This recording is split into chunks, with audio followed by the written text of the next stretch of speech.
इस वीडियो को देखकर विवाह कब होगा यह जान जाएंगे। अगर आपके पास जन्म कुंडली है तो जन्म कुंडली को सामने रख लीजिए और जो उसमें बताया गया है उसे आसानी से समझे और उसमें उसके अनुसार अपनी कुंडली को समझे। कुंडली में जो बताया गया है आप उसके अनुसार कुंडली को मैच करें। जिस प्रकार इस कुंडली में दर्शाया गया है या समझाया गया है उसी के अनुसार आप अपनी कुंडली को मैच करके समझ के विवाह की डेट और समय कब होगा यह स्क्रीन पर जन्म कुंडली देख रहे हैं, उसमें यह जो सप्तम भाव होता है यही विवाह को बताता है। अगर आप लड़के हैं तो आपकी पत्नी को बताता है और अगर आप लड़की है तो आपके पति को बताता है। यह जो सप्तम भाव है यही प्रमुख भाव होता है जो विवाह को दर्शाता है।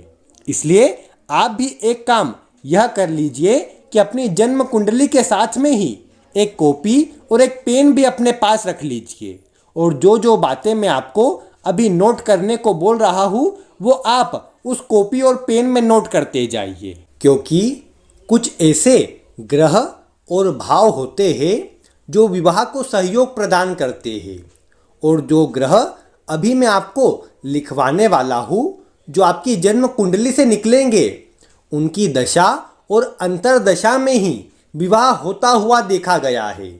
इसीलिए आप भी वीडियो को ध्यानपूर्वक देखते रहिए और जो जो ग्रह निकल कर आए उन्हें एक कॉपी में आप लिखते जाइए और अंत में गोचर के द्वारा आपको विवाह का वर्ष कैसे देखना है वह भी बताने वाला हूँ। इसलिए आप वीडियो के साथ अंत तक जुड़े रहे। सबसे पहले क्या करिए, आप देखिए कि यह जो आपका सातवां भाव है लग्न कुंडली के ठीक सामने वाला भाव, यह जो भाव होता है इसे ही सातवां भाव सप्तम भाव कहते हैं और यहाँ पर 1 से लेकर के 12 के बीच की कोई भी गिनती अर्थात कोई भी अंक लिखा हो सकता है। आप क्या करिए कि यहाँ पर जो भी अंक लिखा हुआ है उसे एक साइड में आप नोट कर लीजिए। जैसे इस कुंडली में देखें तो यहाँ पर 8 का अंक लिखा है और इस 8 के अंक को हमने साइड में लिख लिया है। आप यहाँ पर जो 1 से लेकर 12 की गिनती देखी हुई देख पा रहे हैं वहाँ पर आपको विभिन्न ग्रहों की स्थिति बताई गई है। अगर एक या 8 का अंक लिखा है तो वहाँ के स्वामी मंगल बनते हैं। अगर 2 या 7 का अंक है तो शुक्र स्वामी बनते हैं। इसी प्रकार क्या अंक लिखा होने पर कौन से ग्रह स्वामी बनते हैं वह भी मैंने आपके लिए लिख दिया है। आप क्या करिए कि यहाँ पर जो आपके ग्रह स्वामी बने हैं और जो अंक लिखा है उसे आप एक कॉपी और पेन में लिखते जाइए और यह सप्तम भाव का भी आप लिख लीजिए। इसके साथ आपको कुछ और भावों का लिखना है, उनके भी आप नोट करते जाइएगा। जैसे सप्तम भाव का तो आपने लिख लिया है, उसके साथ में आप यहाँ द्वितीय भाव का भी लिखिए। अब द्वितीय भाव का क्यों लिखना है, क्योंकि यह जो कुंडली का द्वितीय भाव होता है यह हमारे कुटुंब को बताता है और जब भी विवाह होता है तो आप नए लोगों से जुड़ते हैं, अपने कुटुंब में वृद्धि करते हैं। इसीलिए आप क्या करिए कि अपने द्वितीय भाव में जो अंक लिखा है उसे भी एक साइड में लिख लीजिए और उसके भी जो ग्रह स्वामी बनते हैं उसे भी आप लिख लीजिए। अभी तक आपने सप्तम भाव के और द्वितीय भाव के स्वामी को लिख लिया है। अब इसके बाद आपको कुंडली के यहाँ लाभ भाव के जो 11वां भाव है उस भाव के स्वामी को भी एक जगह पर लिखना है। अब 11वें भाव को क्यों, क्योंकि 11वां भाव भी आपकी कुंडली में आपकी इच्छाओं की पूर्ति को बताता है।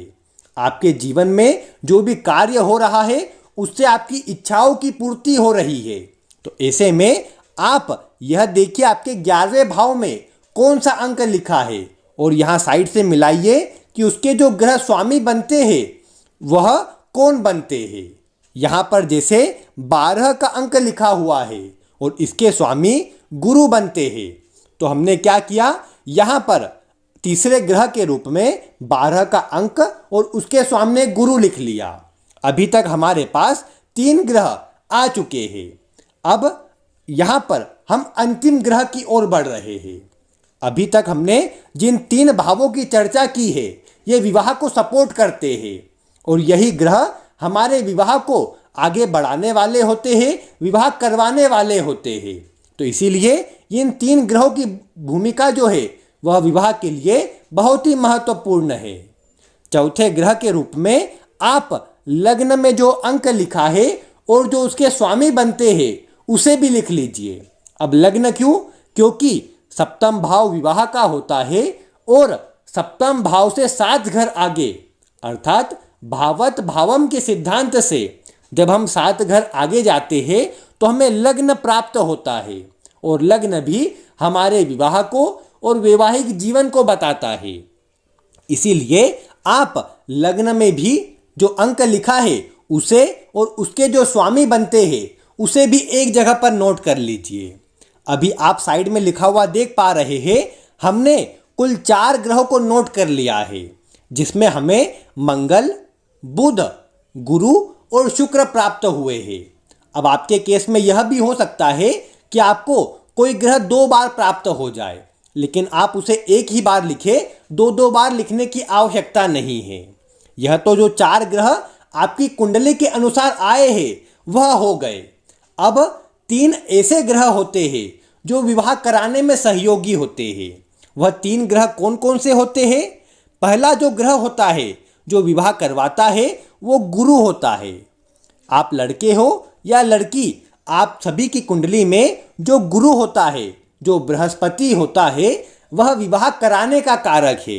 तो इसीलिए आपने जो 4 ग्रह लिखे हैं उसमें अगर गुरु नहीं आए हैं तो आप नीचे की तरफ 5वें ग्रह के रूप में गुरु को भी लिख लीजिए। और इसके साथ 2 और ऐसे ग्रह हैं जो विवाह के लिए कारक होते हैं या जिनकी दशा या अंतरदशा में विवाह होता है। और वह कौन कौन से ग्रह है? वह है शुक्र और राहु। तो अगर आपको शुक्र इनके पूर्व में प्राप्त नहीं हुए हैं तो आप उन्हें भी नीचे लिख लीजिए। और अगर राहु आपको प्राप्त तो वैसे नहीं होंगे, इसलिए राहु को भी नीचे लिख लीजिए। अभी हमें यहाँ पर गुरु और शुक्र जो थे वह पूर्व में प्राप्त हो गए थे, इसीलिए हमने गुरु और शुक्र को नहीं लिखा है। लेकिन अगर आपको प्राप्त नहीं हुए हैं तो आप उन्हें भी नीचे लिख लीजिए। अब ऐसे में आपको लगभग 5 से लेकर 7 ग्रह प्राप्त हो जाएंगे और यह जो ग्रह आपको प्राप्त होंगे यही आपके विवाह को सपोर्ट करते हैं और यही आपके विवाह को कराने वाले ग्रह हैं। लेकिन ये ग्रह आपका विवाह कब कराएंगे उसे जानने के लिए आपको अपनी जन्म कुंडली में जो दशा वाला पेज होता है, जो विंशोत्तरी दशा का पेज होता है, उसमें जाकर के देखना है। अब उसमें किस प्रकार देखना है आइए मैं आपको बताता हूँ। जो ग्रह आपने नोट किए हैं उन्हें आप ध्यान में रखिए। अब आप अपने सामने एक चार्ट देख पा रहे हैं जिसमें विंशोत्तरी महादशा लिखा हुआ है। आपको भी अपनी कुंडली में यही वाला पेज देखना है और इसी में आपको जो जो ग्रह प्राप्त हुए थे उनकी स्थिति को देखना है कि उनकी दशा या अंतरदशा आपको कब आ रही है, क्योंकि यही वो ग्रह होते हैं जो आपका विवाह करवाते हैं। तो इसीलिए आप क्या कीजिए, सबसे पहले वो जो ग्रह आपको मिले हैं उनकी दशाएं चेक कीजिए।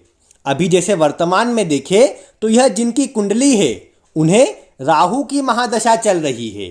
आप यहाँ पर देख सकते हैं कि राहु की महादशा 25 सितंबर 2019 से लेकर 25 सितंबर 2037 तक चलने वाली है। अब इसमें आपको क्या करना है कि आपको भी, जिनकी भी आप कुंडली देख रहे हैं, उसमें कोई न कोई ग्रहों की दशा चल रही होंगी। आप भी क्या कीजिए कि जो ग्रह आपको प्राप्त हुए हैं उन्हें देखिए कि क्या वह आपको वर्तमान दशा में नजर आ रहे हैं। जैसे हम यहाँ पर देखें तो हमें यहाँ पर राहु प्राप्त होते हैं, राहु के ठीक साथ में हमें गुरु प्राप्त होते हैं जो हमें अभी वर्तमान में प्राप्त हुए थे, जो विवाह को सहयोग प्रदान कर रहे थे। इसके साथ में ही यहाँ पर हमें जो शुक्र प्राप्त हुए थे और जो बुध प्राप्त हुए थे वो भी विवाह को दर्शा रहे हैं।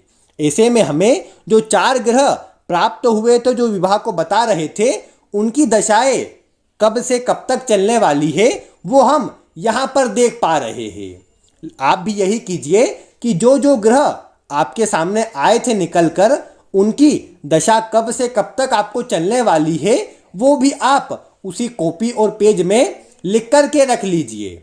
अब आपको दशा का तो पता चल गया है, लेकिन इतने सभी ग्रहों में कौन से ग्रह की दशा में आपका विवाह होगा अगर वह आपको कंफर्म करना है तो वह कंफर्म करने का कार्य गुरु का गोचर करता है।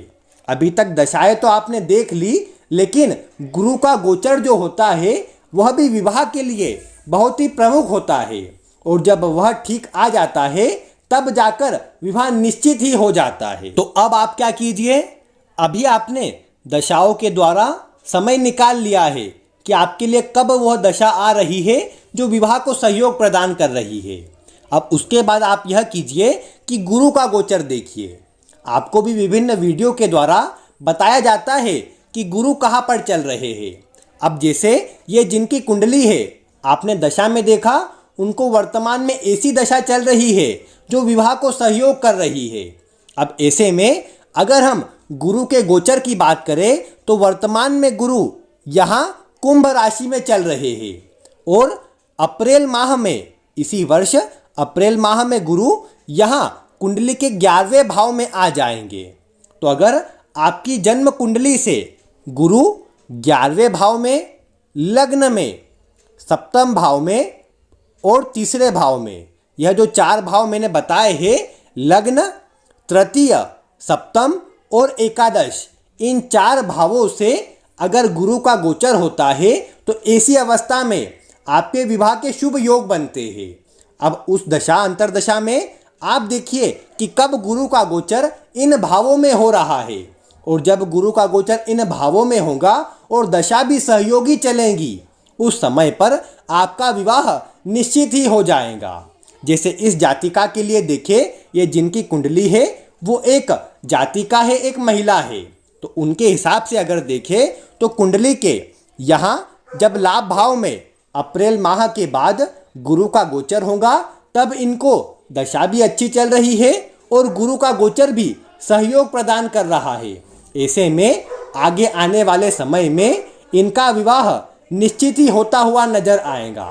इसी प्रकार आप भी जो बातें मैंने बताई है उन्हें ध्यानपूर्वक एक एक करके नोट करते जाइए। निश्चित ही आप उससे यह जान जाएंगे कि आपका विवाह किस वर्ष में, किस ग्रह की दशा में और किस अवस्था में होने वाला है। इसके अतिरिक्त जो अन्य जानकारी होती है कि विवाह जिससे होगा उसका घर परिवार कैसा होगा, उसका स्वभाव कैसा होगा, इन सभी की जानकारी मैं आपको आगे आने वाली वीडियो में देने वाला हूँ। साथ ही आपको यह भी बताने वाला हूँ कि आपका विवाह कितनी दूरी पर होने वाला है। आपका विवाह पास में होगा या दूर होगा या किस दिशा में होगा, आदि सभी की जानकारी आपको आगे आने वाली वीडियो में मिलने वाली है।